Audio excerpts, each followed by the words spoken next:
وہ یہ ہے کہ مخصوص کچھ نمازیں عام طور سے ہمارے ذہنوں میں ہوتا ہے کہ کوئی کام پیش آیا تو کچھ نماز ہمیں پڑھنا ہے. جیسے گزشتہ شاید ایک ماہ پہلے ہم نے صلاۃ الحاجت کے عنوان سے پورا جمعہ ہم نے اس کو سنا تھا کہ وہ کیا ہے, کس موقع پر پڑھی جاتی ہے, اس کی دعا کیا ہے, نوعیت کیا ہے.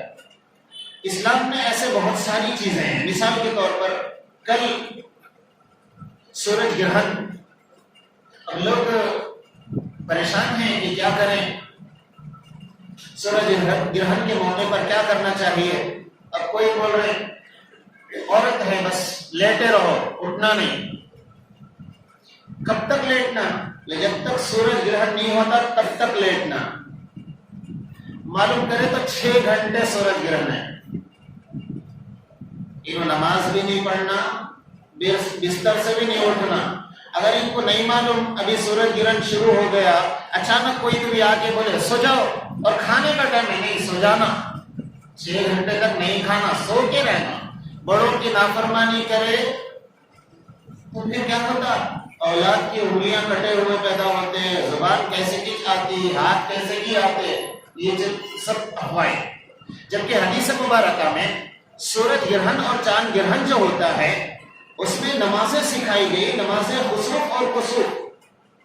یہ جب سورج گرہن ہو, اس زمانے میں جو عقیدہ تھا وہ یہ تھا کہ لوگ یہ سمجھتے تھے کسی بڑے آدمی کا انتقال ہو تو سورج گرہن ہوتا ہے, کوئی بڑا واقعہ پیش آ جائے تو سورج گرہن ہوتا ہے. اتفاق یوں ہوا کہ دونوں جہاں کے سردار حضرت محمد رسول اللہ صلی اللہ علیہ وسلم کے صاحبزادے حضرت ابراہیم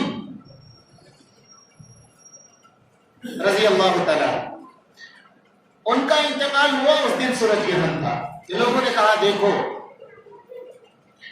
بڑے کے انتقال کے وقت سورج گرہن ہوتا ہے. اللہ کے نبی صلی اللہ علیہ وسلم نے فرمایا ہرگز نہیں, کسی بڑے کے انتقال پر سورج گرہن نہیں ہوتا.